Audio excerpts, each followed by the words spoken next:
Bonjour à tous et bienvenue dans Ecorex. Samedi dernier, nous vous avions promis la seconde partie de votre émission spéciale Ecorex à Sabodala. Nous avions déjà évoqué cette polémique sur la qualité des bâtiments construits à Niakafiri où les populations de Sabodala et celles de Maïdina Sabodala devaient être relogées. Dans la seconde partie, il était prévu d'explorer, de rechercher des solutions de sortie de crise pour permettre à SGO de pouvoir délocaliser les populations et de démarrer l'exploitation sur ce site. Finalement, une solution pérenne, on l'espère, durable, a été trouvée. Nous allons voir ça tout de suite en exclusivité dans Ecorex. L'entretien dans Ecorex. Abdou Aziz Si, bonjour. Bonjour. Vous êtes le directeur général de SGO. J'ai hâte de connaître la solution que vous avez trouvée et qui contribuerait à apaiser les cœurs à Sabodala. Voilà, merci beaucoup Abdou Diouf. Je suis moi-même très heureux et soulagé de pouvoir annoncer qu'en tout cas nous sommes dans une bonne voie pour dépasser cette polémique et résoudre effectivement la crise de confiance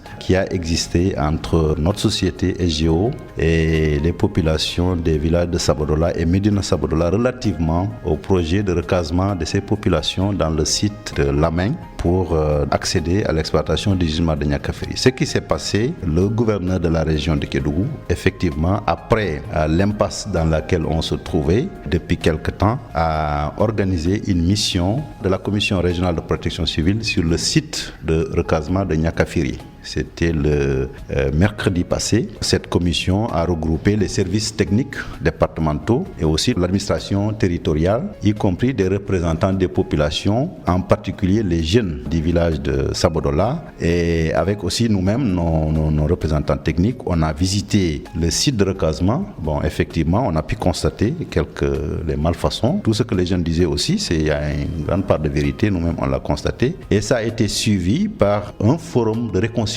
que le gouverneur aussi a convoqué dans la même journée au village de Sabodala. Bon, ce qui est constant et clair, les populations ont été unanimes à effectivement redire leur manque de confiance au mode de construction qu'on a choisi là-bas, aux briques en terre stabilisées que l'on utilise suite aux manquements qui ont été constatés. Et nous aussi, on ne peut pas rester sourds aux préoccupations des populations. Effectivement, on pensait bien faire, mais si c'est les populations qui sont les futurs résidents de ces bâtiments et aussi qui sont nos hôtes dans cette localité, le plus important pour nous, c'était d'accéder à la demande et aux exigences, aux préoccupations des populations, d'en tenir compte et d'accéder à leurs demandes. Et effectivement, ça a un prix, ça a un coût en termes de budget, en termes même de délai, mais la satisfaction des préoccupations des populations, pour nous, n'a pas de prix. Ça veut dire quoi? Que vous allez changer le mode de construction? Absolument, nous allons changer le mode de construction. Les populations nous ont clairement dit et répété, même si on avait des arguments à faire prévaloir, c'est pas ça qui est important. Ce qui est important, c'est de pouvoir satisfaire la demande et les exigences des populations, de revenir au mode de construction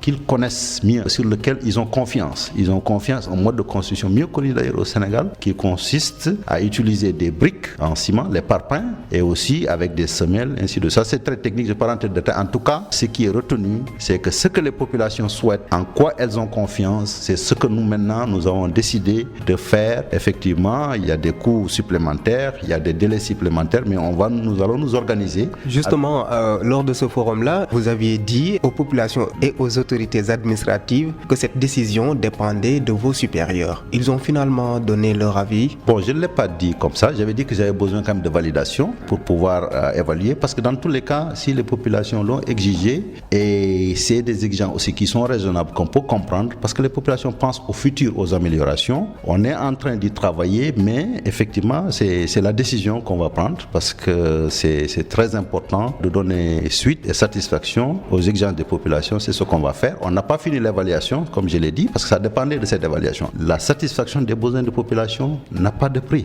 Vous allez construire des bâtiments à base de briques que l'on connaît avec du ciment et du sable. Cela va sans dire que vous allez démolir. Tout cela va prendre combien de temps? On n'a pas fini les évaluations pour quantifier exactement combien de temps ça va prendre. On a plusieurs options. Vous savez, on peut raccourcir ces délais en attribuant plus de lots à plus d'entrepreneurs. On peut aussi aussi dilater le temps de travail, travailler jour et nuit au lieu de travailler seulement la journée. Donc il y a des options, chaque option a des coûts, on va essayer de les évaluer, mais le plus important pour moi, quels que soient les délais que ça prend, ça nous allons nous organiser, et les prix que ça va prendre, ça aussi nous allons nous organiser, mais c'est de satisfaire ce que les populations veulent. Avec nous ce matin dans Ecorex, Abdou Aziz Sy, directeur général de SGO, Sabodala Gold Operation. Cette issue heureuse qui semble se dessiner, nous avons demandé aux parlementaires qui avaient effectué une visite à Sabodala et aux acteurs de la société civile ce qu'ils pensaient de cette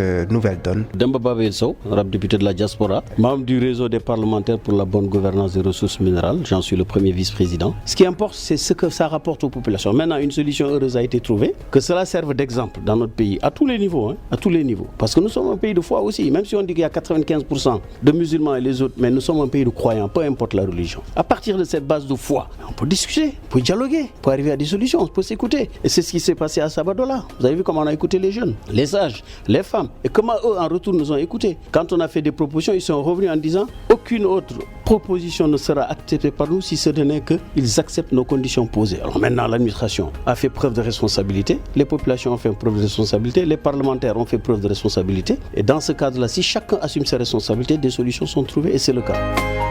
Ibrahim Mbake, je suis juriste, également membre du CAJUS, citoyen actif pour la justice sociale. Nous nous en réjouissons qu'il y ait une issue heureuse entre les populations de Sabodala et l'entreprise SGO. Nous étions là-bas, le réseau des parlementaires et la société civile. Vous avez vu, nous avons rencontré les dirigeants de Sabodala Gold ainsi que les populations de Sabodala. Nous avons tenu un forum populaire avec les populations impactées. Vous aviez assisté avec des miettes aux constructions qui leur étaient présentées en disant que la qualité du bâtiment reste à désirer. Heureusement que l'entreprise est revenue à de meilleurs sentiments. Le passage de la société civile et du réseau des parlementaires y a joué un rôle important.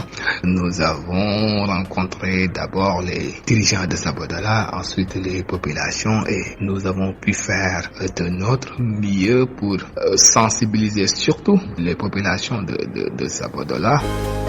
Alors, Abdou Aziz Sy, directeur général de SGO, il y a l'autre aspect, leurs activités agricoles. Qu'est-ce que vous comptez faire pour les accompagner parce qu'ils vont quand même quitter le village de Sabodala? C'est une très importante question. Je vous remercie d'ailleurs de l'avoir posée parce que les gens se focalisent sur le recasement juste des habitations et des personnes. Mais effectivement, ces personnes avaient des activités économiques, avaient des terres de culture, avaient des vergers. Nous, on a un programme de restauration des moyens de subsistance. D'ailleurs, le forum de négociation discute de tous ces aspects. Tous les inventaires qui devraient être déplacés ont été inventoriés. Les actifs, les bâtis, les terres de culture, les champs, ils ont des champs qui ont été déplacés. C'est moins sensible, mais ça, c'est quelque chose qu'on a toujours fait. Nous-mêmes, par nos politiques, qui sont d'ailleurs beaucoup plus favorables aux populations, et c'est encadré aussi par le comité régional d'évaluation et d'indemnisation des impenses. La priorité, c'est de compenser terre contre terre, avec la même valeur économique, ou en tout cas la même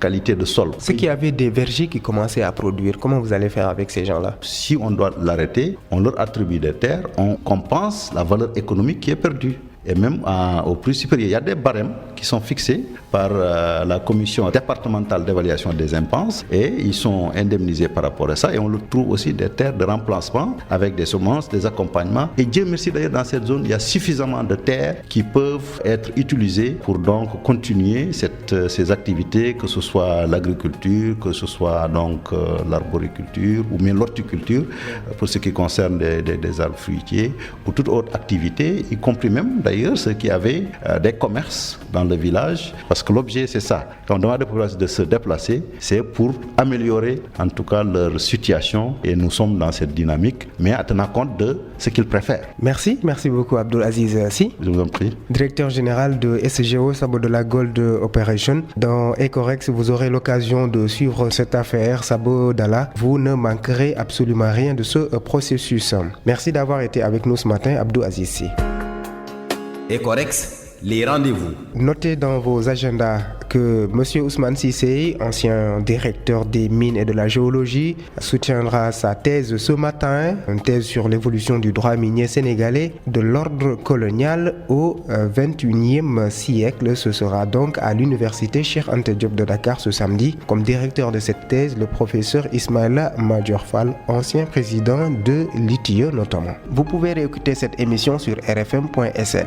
Ecorex, c'est fini. Merci de l'avoir suivi. À samedi prochain pour un nouveau regard sur nos ressources extractives.